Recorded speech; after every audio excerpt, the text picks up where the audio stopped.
c'est à cravate à rouge. Papa Matata a un grand dossier. Cher Matata, soyons clairs. Un économiste soi-disant. Au gérant faire à Bukanga Alonso. Une affaire, Oyo, Tozolo Bela, près de 250 millions de dollars américains. Zambongo Bele Maman. Likamwa pas agro-industriel à Bukanga Alonso. Papa Matata.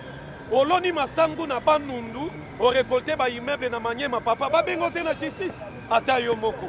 Matata Mpogno. Ceux qui ont un homme constant, aux sérieux, et c'est là qui a se présenter dans la Cour constitutionnelle. Matata, première invitation à l'Obino, des dans la Cour constitutionnelle, à une incapacité, à une compétence.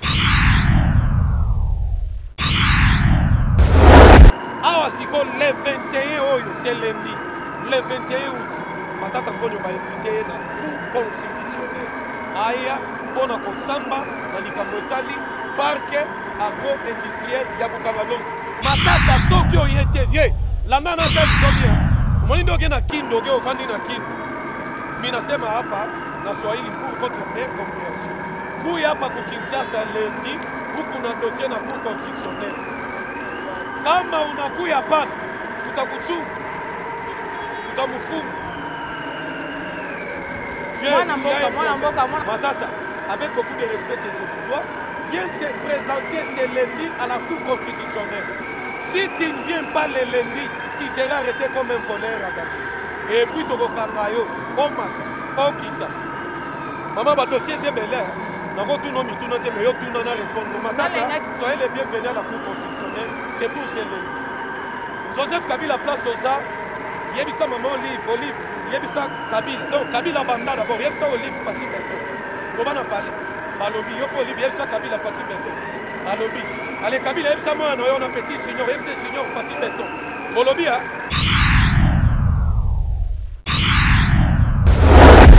Nebi que vous avez belé tindika original plaisir à trop dans un abino sous les longs au abino moi n'amboka Francine ngamolo na na bino lelo poto beta masolambo katalaka tindika original et abino makambo ya solo ba vérité ya solo o ezoli kana kati ya République démocratique du Congo alors lo naza ana mwana mboka Cyril poto beta masolambo mbote mwana mboka mbote maman journaliste maman Francine moi le bolo bezali parce que to zana yo lo mabele na yo. Ouais, napesi d'abord bandeko na biso tout ba téléspectateurs, bandeko balinga la chaîne na biso Tindika original. C'est votre enfant pour certaines grandes personnalités.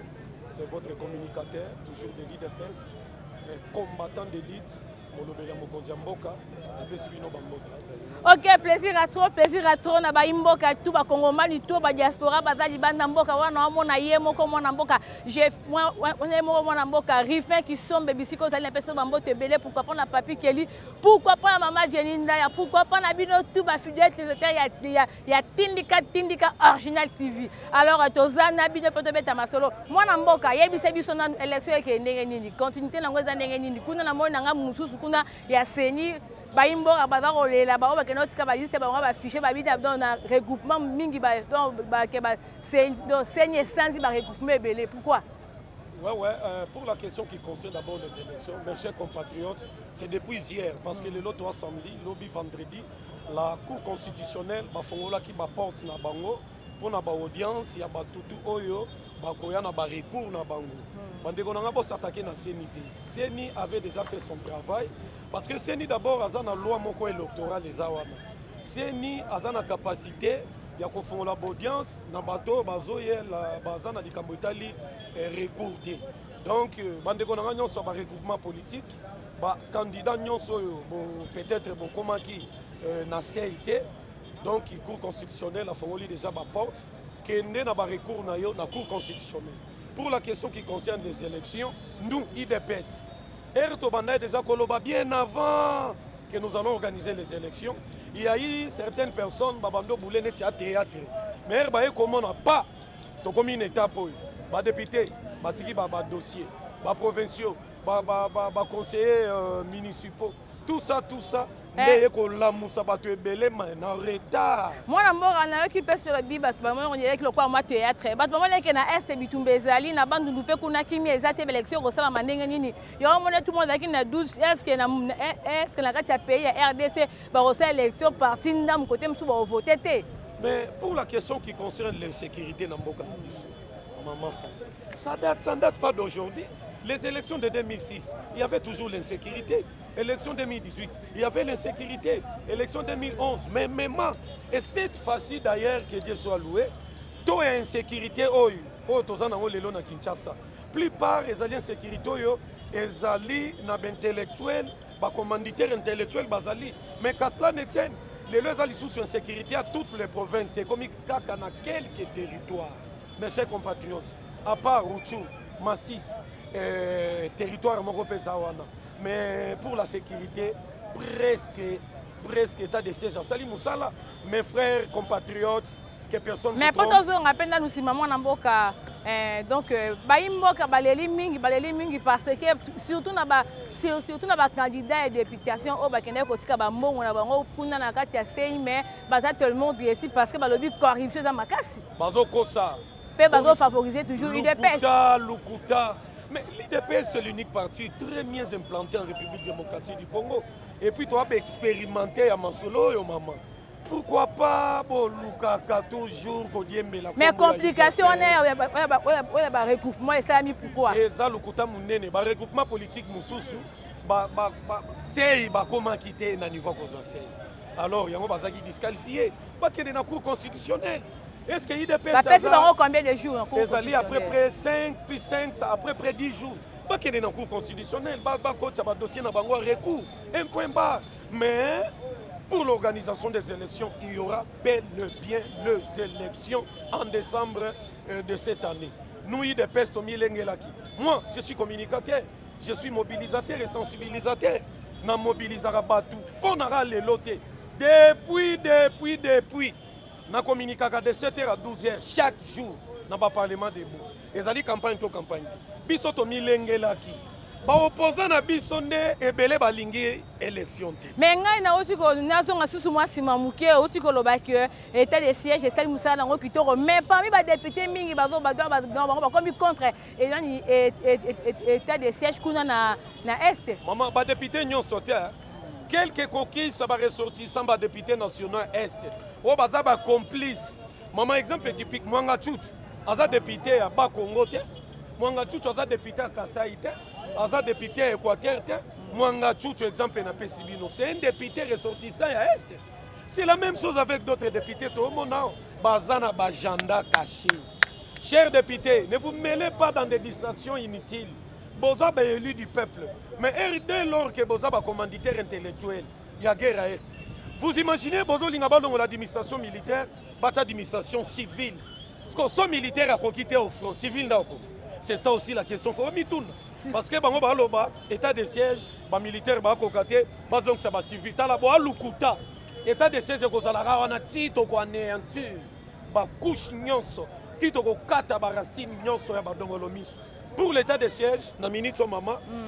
Tomoni quelques groupes ba jeunesse, soi-disant ba jeunes, il y a est.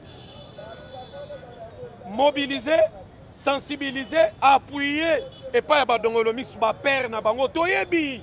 Monsieur Chokoro. Natangi kombo no Monsieur Chokoro. Bino bimisi quelques jeunes botamboli jour wana na est boté l'état de siège. Biso pe to ba jeune lokola bino. Soto lingeta de siège. Si ko ngana ngina lo babwe motuna na ngesa boye.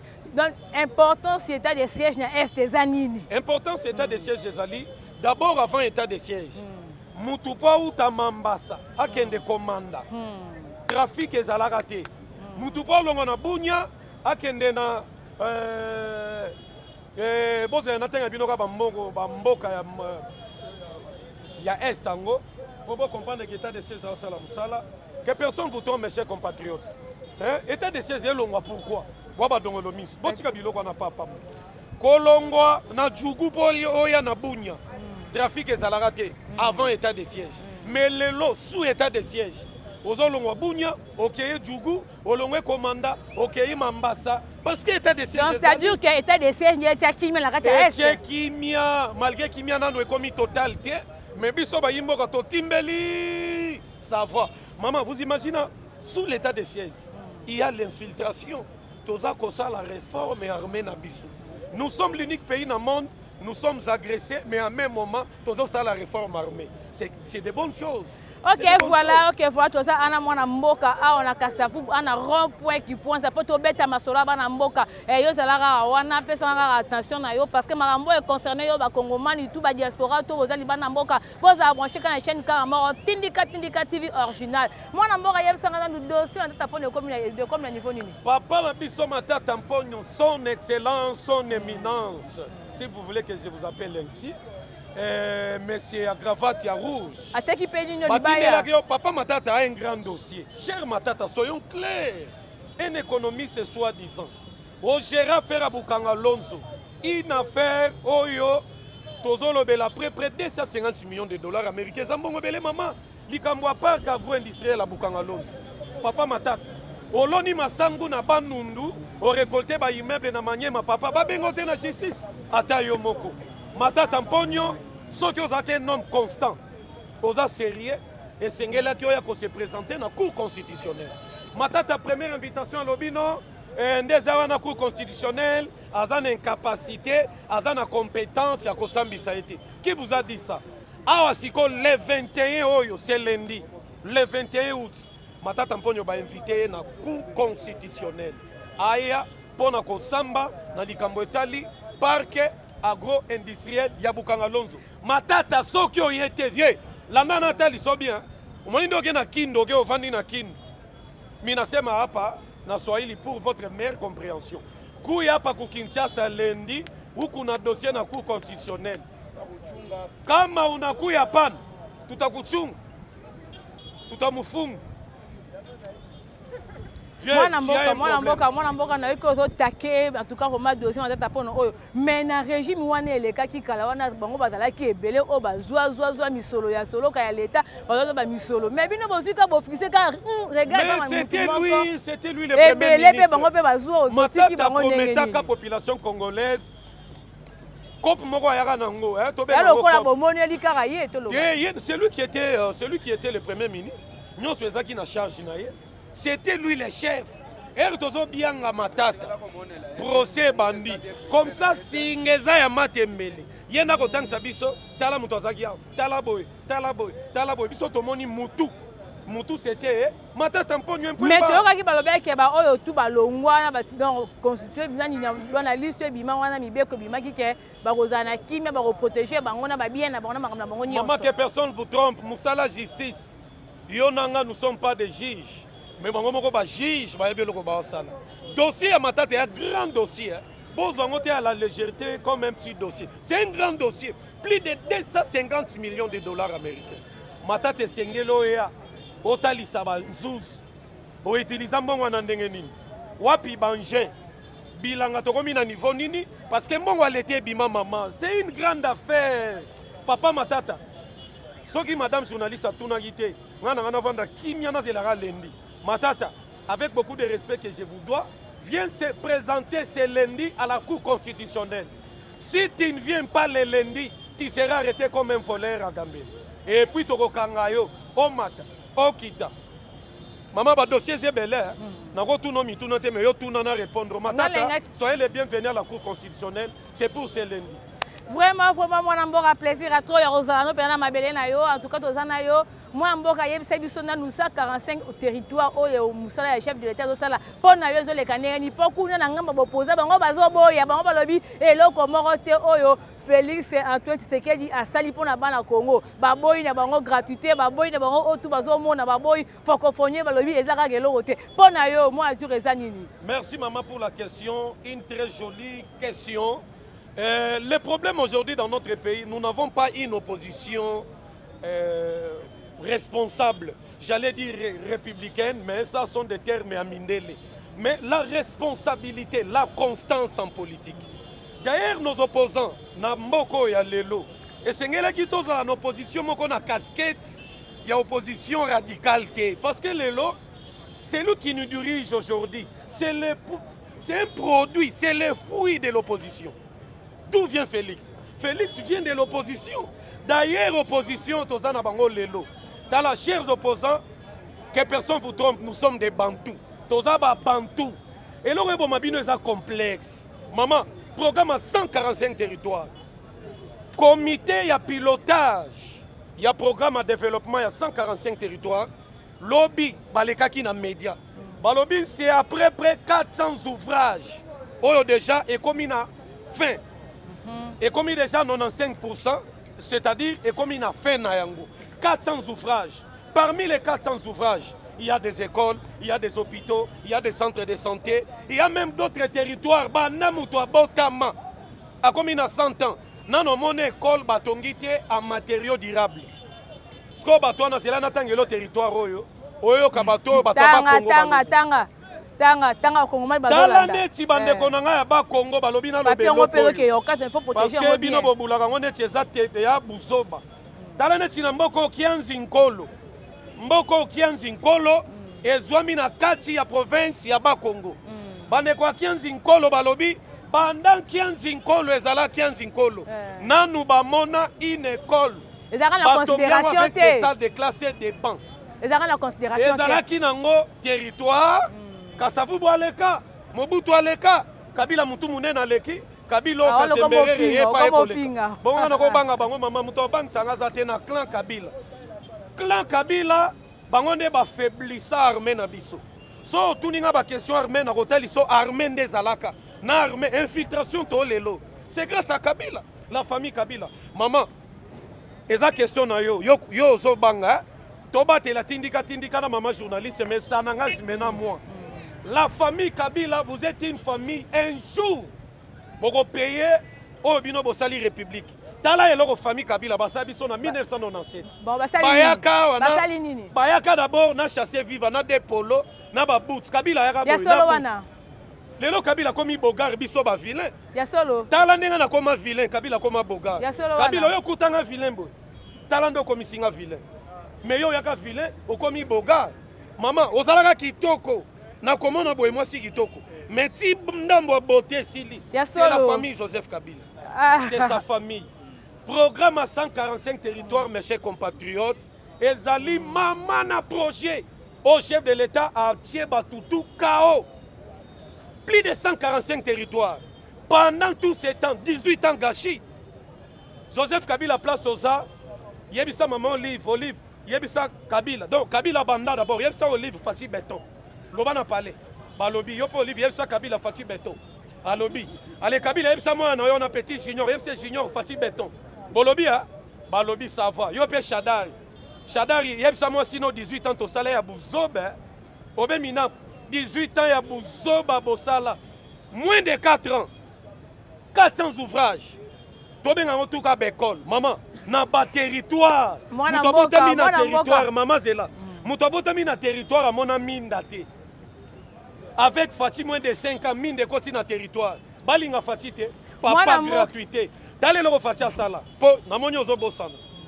Ngai na mona matonge na kola kotoyo.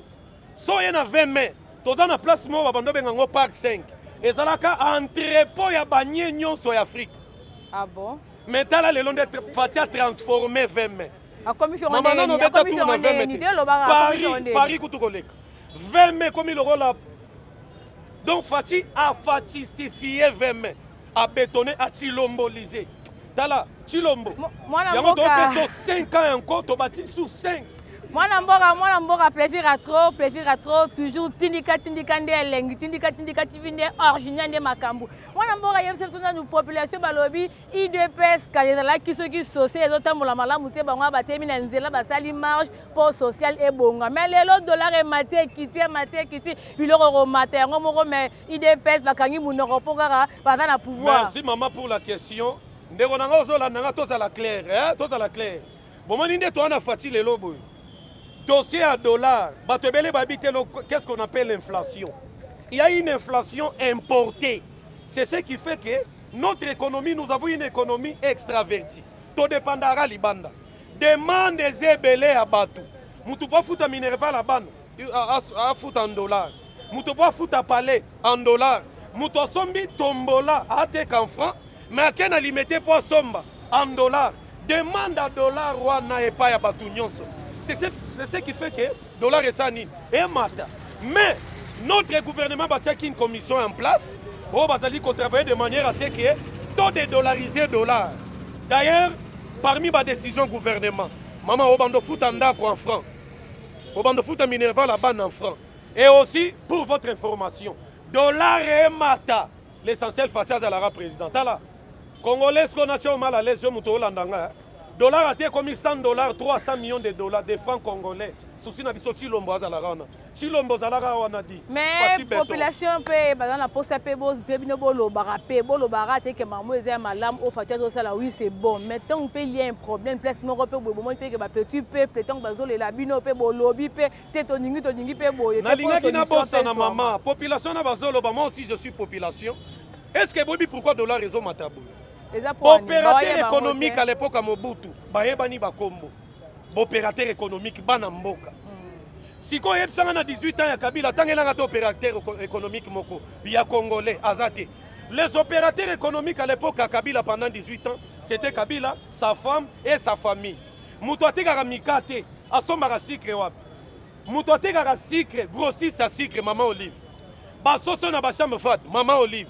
Baindien nyonso moni batonde libiso ao ba boutique ba marché tout ça bana misala ya Kabila nous savons maman nous savons tala moi dollar ndé mata biloko e mata congolais kanga mutema c'est la deuxième mandat oyo nous allons conjuguer le verbe manger au temps présent d'ici janvier oui ba bateau de pêche zoya 9 bateaux de pêche tozilati biloko tuwane ya biloko tuwane na balaki Edouard mais to kanga nzala ba congolais ba yebi makambo na lo ba congolais kanga nzala et Tikali, tozana virage à souka.